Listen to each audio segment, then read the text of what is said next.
Ever think the law can be a little strange? From countries where it's illegal to dance past midnight, to places where owning just one guinea pig is considered animal cruelty, the world is full of bizarre rules that will leave you scratching your head. In this video, we're diving into the top 5 weirdest laws from around the globe. Real rules with ridiculous twists, hilarious loopholes, and backstories you won't believe. Let's get legally weird. These are the top 5 weirdest laws you won't believe exist. Starting off at rank 5, China, a land where ancient traditions and modern laws collide in the most unexpected ways. Here, Tibetan Buddhist monks face a law so unusual, it almost sounds like a punchline. In Tibet, monks can't reincarnate without government permission. Yes, you heard that right. Your spiritual journey needs a bureaucratic stamp of approval. Imagine reaching enlightenment, only to be told you need to fill out forms before you can come back for another life. Picture this. You're ready for spiritual rebirth, but first, paperwork. Mountains of it. The universe is waiting, but so is the paperwork pile. Did you remember to file your application for continued existence? Don't forget to sign in triplicate. Is your soul's resume up to date? Have you listed all your good deeds, past lives, and spiritual achievements? There's even a real policy, Order Number 5, from the State Administration for Religious Affairs. It's not just a rumor, it's official law. The main goal? To control the selection of the next Dalai Lama. But the bureaucracy that comes with it is truly next level. Imagine a government office dedicated to reincarnation. Take a number, sit down, and wait your turn for eternity. Sorry, sir, all eagle slots are full. The majestic life you wanted? Not available this cycle. We can offer you a squirrel. Or maybe a goldfish if you're lucky. So next time you're annoyed by paperwork, be grateful you don't need a permit for your next life. Bureaucracy on Earth is nothing compared to the afterlife. Number 4 takes us to Spain, where dog owners face a whole new level of high-tech accountability for their furry friends.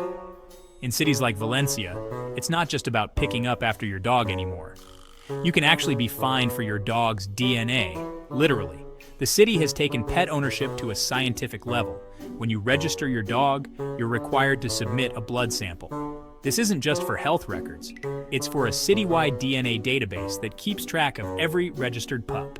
If you decide to skip the cleanup after your dog does its business, sanitation workers are on the case. They'll collect the evidence, yes, the poop itself, and send it off to a lab for analysis.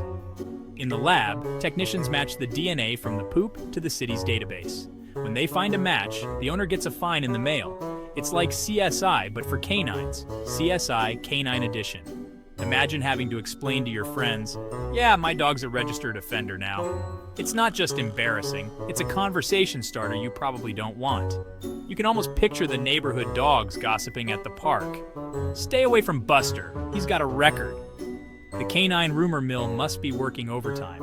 But as funny as it sounds, it's actually a pretty effective way to keep the streets clean. Sidewalks are spotless, and responsible owners are rewarded with a cleaner city. This system has even created a whole new job market: poop detectives, lab techs, and city workers dedicated to keeping the streets pristine. Who knew dog poop could lead to so many careers? Gone are the days of blaming the poodle next door. With science on the case, there's no escaping responsibility. The evidence will always point to the real culprit, so if you're walking your dog in Spain, remember, Big Brother is watching, and this time he's armed with a cotton swab and a DNA database. Number 3 brings us to Paraguay, where dueling is still technically legal, with a twist. You can challenge someone to a duel, but both participants must be registered blood donors.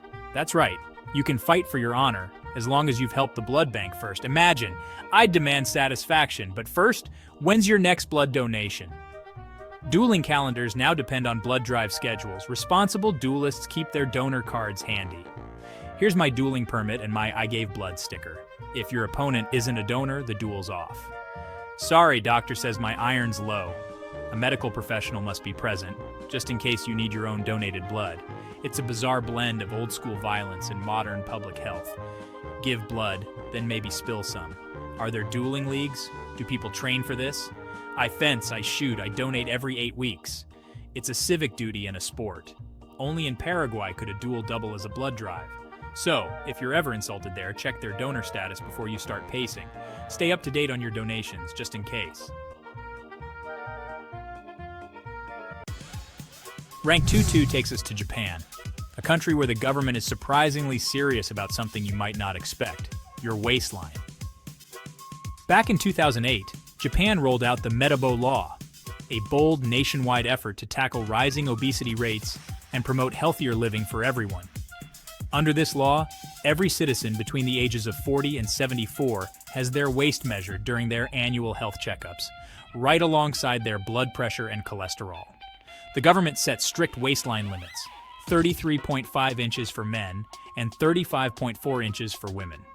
Go over, and you're officially on the radar. If your waistline crosses the line, you're encouraged, sometimes strongly, to attend counseling sessions, get health advice, and maybe even join a nutrition class or two. It's almost like having a national fitness coach who's always watching, making sure you don't skip leg day. Picture a government official with a tape measure saying, "Inhale, exhale," and here's your ticket to the broccoli seminar.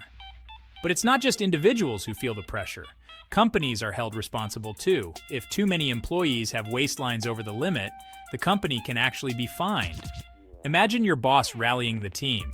"Our profits are down and our waistlines are up. Time to hit the gym, everyone." Some people find it a bit invasive, but the results speak for themselves. Japan's obesity rates are among the lowest in the world, and many credit the Metabo Law for that. Maybe we could all use a little Metabo motivation in our lives, just to keep us on track. Even social life changes. "Sorry, can't go out for pizza tonight. It's measurement week, and I'm not risking it." Only in Japan could public health be this organized, efficient, and honestly, a little quirky.